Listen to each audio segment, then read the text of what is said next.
Welcome back to the channel, and today I'd like to tell you that we have a wonderful new product to review, and it is a brand new, super solid and wonderful dash camera from DDPAI called DDPAI N5 Pro. This is a 2-channel camera with a whole bunch of extras that are put into this box. You would not believe just how much they packed into it, so stick around and I'll tell you everything about it. We will start as always by unboxing, installation, my impressions on the road kind of thing, how it feels, and everything else and everything in between. Thank you for being with me. Let's take a look at unboxing. We have obviously here a little packet with the instruction manual. I didn't open it, but it has also 3M spare 3M sticky pads and other kind of stuff, such as the pin to extract the SIM card. This is the cloud box. This is the thing that creates connectivity with the cloud via 4G SIM. That would need to be a data SIM. You would turn it here, you would use a pin, open it just like you do with a normal phone, and this thing enables connectivity to the servers essentially, and the instructions are available to talk you through it. This is the main camera, naturally, the forward-looking DDPAI N5 Pro, 4K footage definition, very, very good. As you can see in the background, I was showing you the quality of footage is really, really good. That is me running ahead of myself. Obviously, I didn't know it at the moment when I was recording this initial unboxing. This is where the card goes, the storage card. They sent me the card.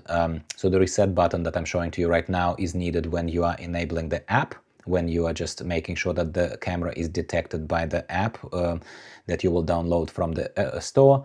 And I got a 64 GB memory card with this. This is a hardwire kit that is enclosed inside of the main box, which is unusual, as I already mentioned, powered by DDPAI, because normally you have to buy a hardwire kit separately, but here it's enclosed. This is a prying rod that you would use to run the cable, usually that long big cable knot there in the bottom compartment on the right. We will get to it in a second.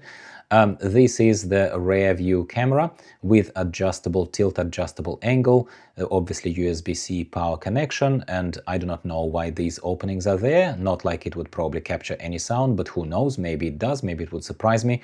At the moment when I was unboxing this, the camera eye is closed with the sticky. You open it, and that's the long cable I was referring to earlier. This is to connect the front camera from one of the specially dedicated USB-C ports on the front-looking camera with the rear-looking camera. So you would use prying rod to run it through pillars and on the side of the car, kind of just pull the lining a little bit off and run the wire there. So once again, a closer look here in case anything else is enclosed, because we will talk shortly about what is not there. Can you guess what's not here in this box? I was triple checking if it's somewhere, but it is not. It has the rear view camera, which looks to me as a unit itself, as a camera itself, it looks a lot less flimsy and a lot more solid than any other kind of similar rear view camera, the 1080p camera that you typically get in these kind of installations. It's the same form factor, but it seriously feels better in the hand. It's not as plasticky. It looks actually and feels very, very good. It has a USB-C port, obviously, and everything else you expect from it, from a camera like this, to fit on the back. The camera itself looks like one of the other products that are similarly kind of shaped, slightly smaller than Z series, than Z50 Pro or Z60 Pro. It does not have a screen on itself, as I already pointed out to you. It doesn't have a screen, so you cannot see straight away what it's filming, but it doesn't matter. You can connect your phone afterwards and see, plus the angle helps you kind of just when you're setting it up, and when you're connecting to the app, to the DDPAI app, you are able to see on the screen of the app of what it is filming. There are 3 ports here on this side that are allowing you to connect peripherals to this camera. Very, very nice. I think very ergonomic, very easy to understand exactly what it's for. Inclusion of hardware kit as well is what puts this package, this camera purchase aside from others. Hardware kits are typically not included in these packages. Hardware kits are usually purchased separately. Here you have cloud box included into the purchase of the camera, like right there in the native box, right? Not separately. and the hardware kit. This is something that sets this camera apart straight away. Even if you say to me, Dimitri, but it's not about splitting hairs on the quality of 4K footage from this camera versus, let's say, Z50 Pro or Z60 Pro. I would agree with you. We can argue that saturation of colors is slightly different. Maybe you prefer this, maybe you prefer that. And obviously lighting conditions matter, because right now I'm filming it in sort of bad weather conditions in Sydney. It's not raining full on, but it was raining before, and now it's kind of gray. So it has a specific light to it. Yeah, it's not bright sunny day for us to test this, and I am absolutely happy, by the way, to test this further if there is interest. I'm not a mind reader. You need to tell me in the comments down below that you want to see it. But the quality of footage is expected to be good from DDPAI. So there is only so much that can be said about that. Peripherals are also something that we have reviewed in the past. It doesn't surprise me too much.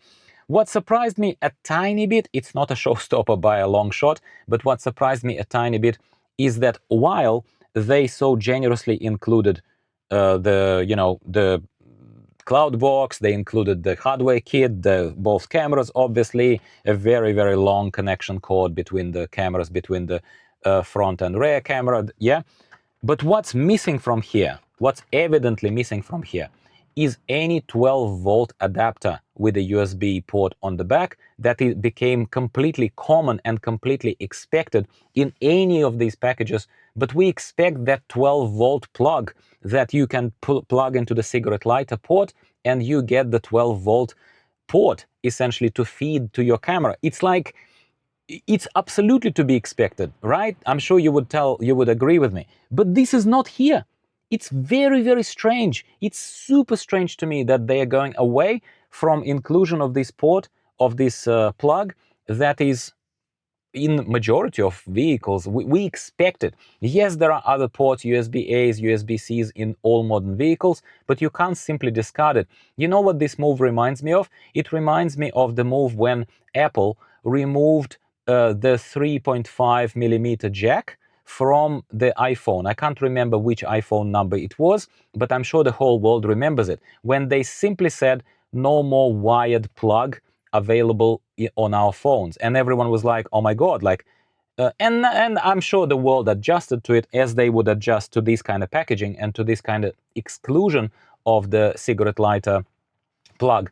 But I have to acknowledge it to you. If your car is slightly older, if you don't have other ports, extra ports for USB-C or USB-A powering of your camera, then you're gonna miss that. You're gonna miss that, or you would need to source it separately. It's not hard. You can buy one. It's not a problem, yeah.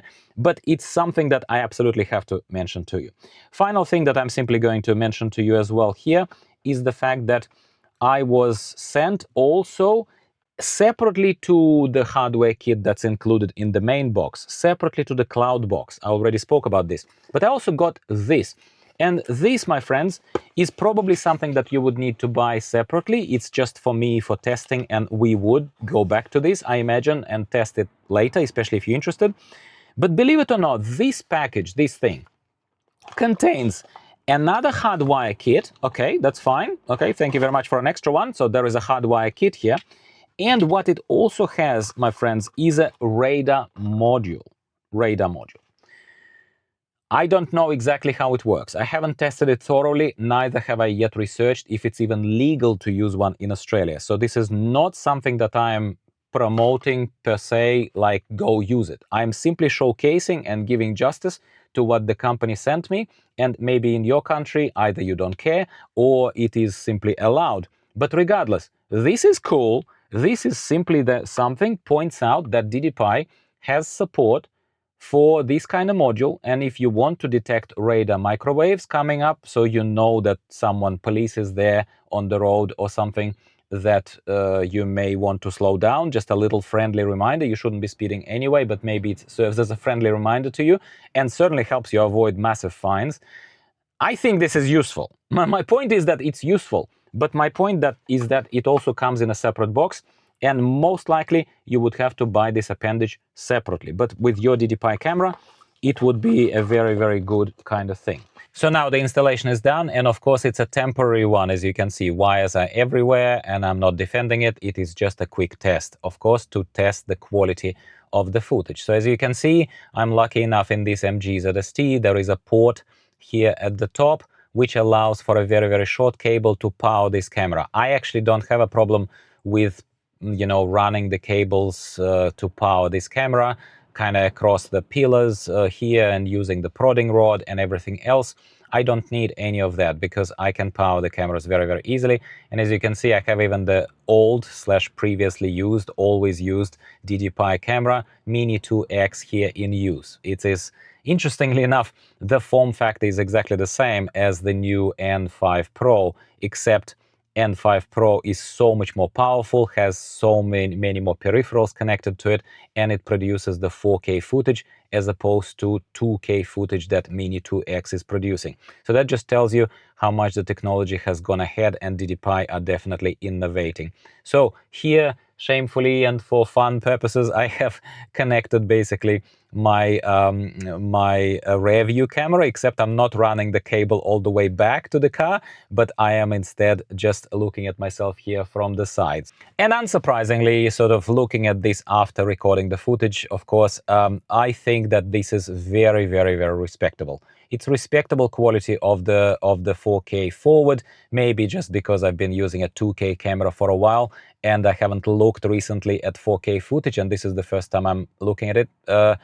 It looks great, it looks crisp, it looks really like, even on the gray day like this today, when I'm running these tests, the footage looks rather impressive to me. You let me know in the comments down below if you see any nuances or difference between, let's say, DDPAI Z50 Pro, Z60 Pro versus this N5 Pro. But to me, this looks phenomenal. This looks fantastic. And as far as the footage from this rear view camera that I fitted here as an internal camera to look at me on the side, I think it's acceptable. I don't think the footage from the rear view camera is ever going to win any awards, but it's clear enough, and it's subject to you placing it properly, of course. Your rear view, you know, the tailgate window not being too misty or too dirty in order to capture the stuff, but it is obviously 1080p resolution without any particular sensor that is going to enhance this image.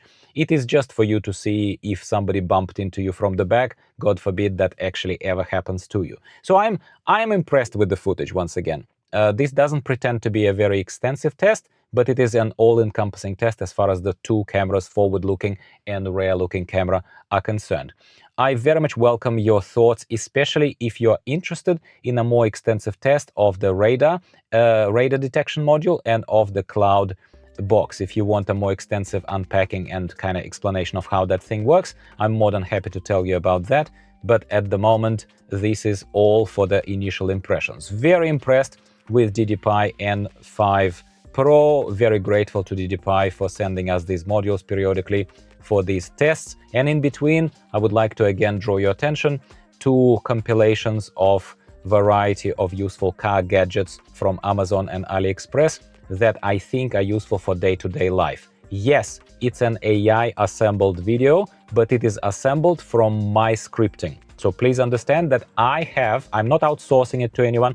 I have my own custom built tools that are using my specifications, me picking specific products, and then it assembles it into a narrative that it presents the products to you that I genuinely believe are useful for day-to-day use in the car. If you've been skipping those videos, or you have not been seeing them on my channel, or like you will see some coming out of after this video, you'll be like, what's Dmitry doing?